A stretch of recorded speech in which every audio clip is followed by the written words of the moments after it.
question is, are f and g inverses? So I'm going to use compositions to figure that out.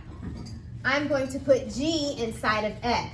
So this is f, the f function, but instead of x, I'm going to put g inside. Okay, so let's simplify this. Negative 4 plus 4, that is 0. So I'm left with the square root of x squared. And the square root cancels out with the squared, leaving me with x. So far, so good. Now I need to do it the other way around, and if it simplifies to x, that means they're inverses. So I'm going to write g.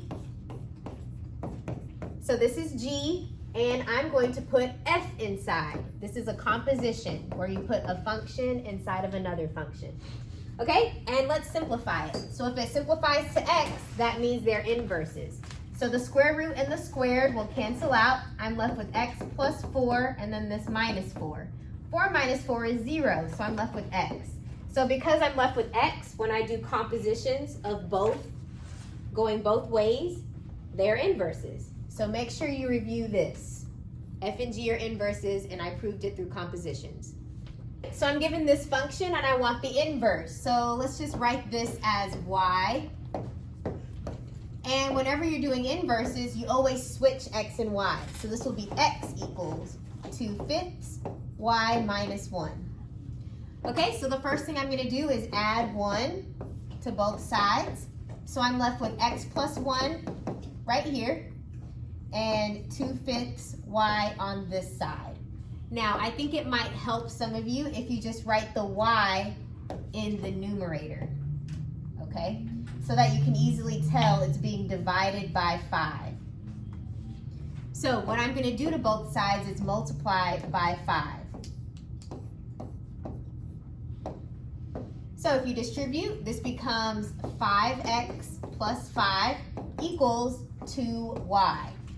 Now you divide both sides by 2. Everything by 2. So that means the inverse is 5/2 x plus 5/2. Could you write it like that, or do you want the F inverse? You can write it like this, or you can do F inverse of x equals that. Okay. But I would say, since they gave it to you as f of x, then I would just keep it consistent and do F inverse of x. But they both mean the inverse. Okay. All right, and if you want to check it with a composition, plug this inside of here and see if it reduces down to x. So I can do that real quick. 2/5.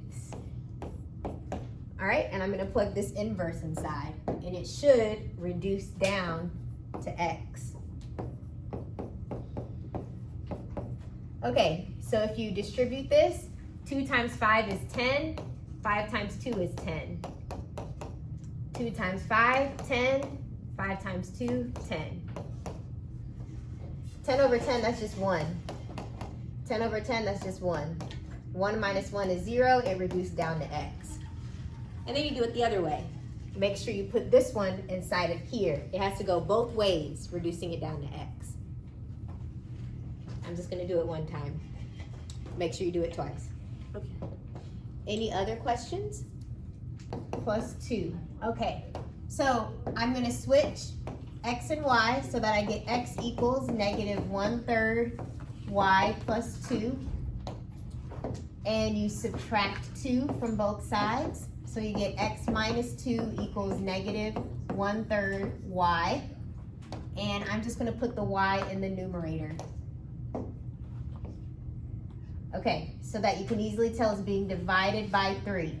So the opposite is to multiply by 3 on both sides.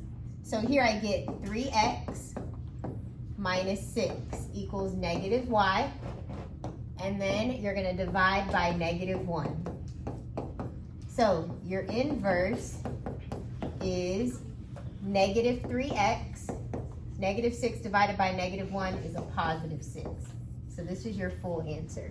Oh, thank you. Yes. Number 13. Number 13, sure.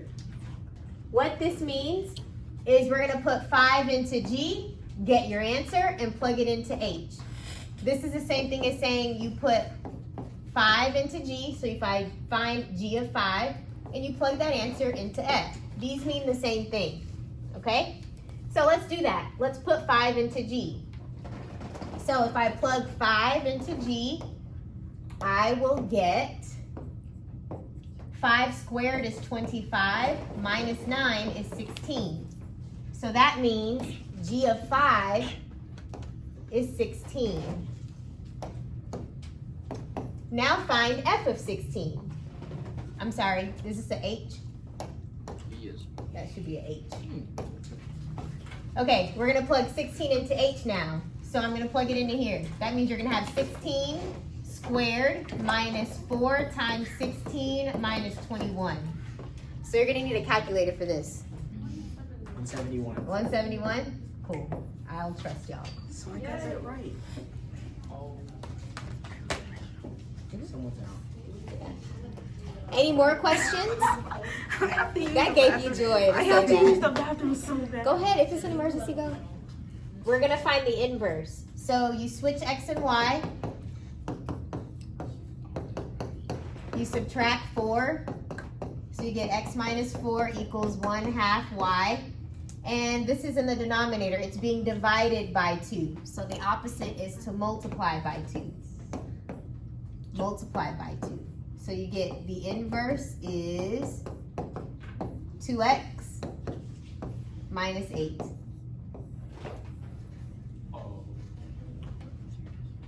So I know that this went to the right 3.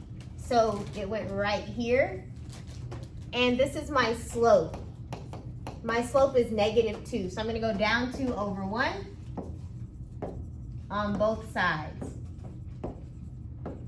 So this is my V-shaped graph, my absolute value graph.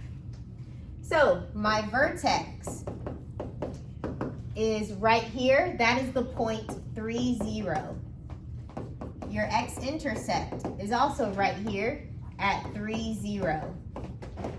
Your y-intercept is right here at 1, 2, 3, 4, 5, -6. So that's 0, -6. Your axis of symmetry, that is a line. The axis of symmetry is the line that splits the graph down the middle. So if I were to draw a line down the middle, this is the equation x equals 3. So that should be x equals 3. Your domain, for these, it's always all real numbers.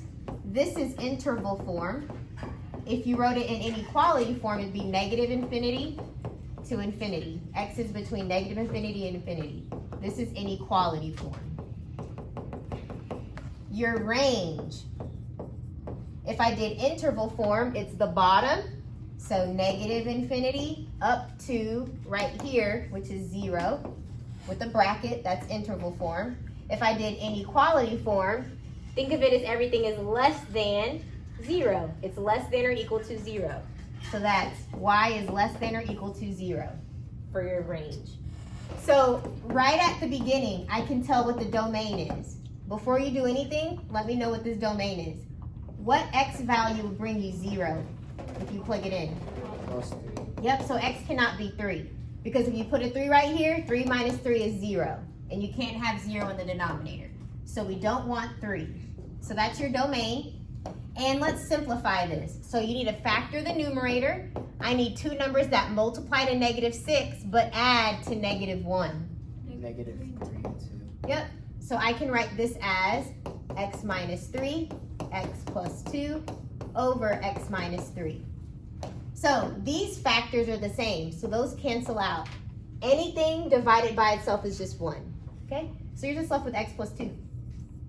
So this is your answer, and this is your domain. It should be x plus 2, and x cannot be 3. Those are your answers.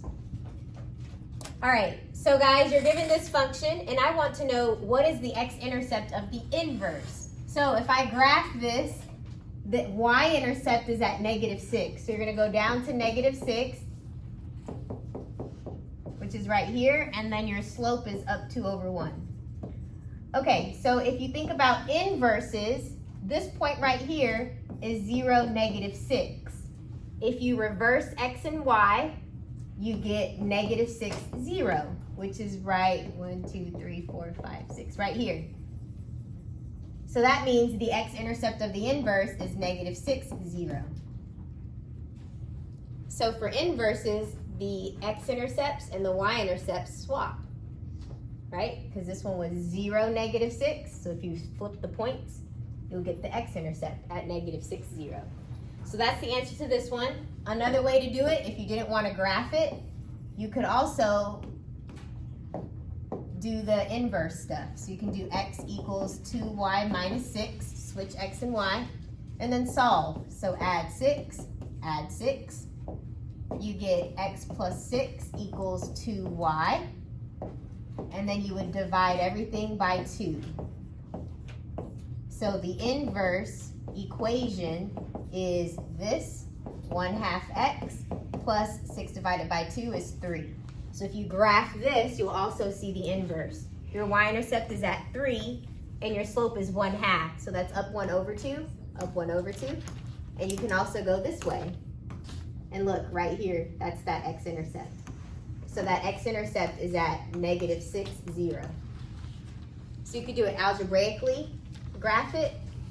You could just switch that. Y-intercept is the same as the x-intercept on the inverse.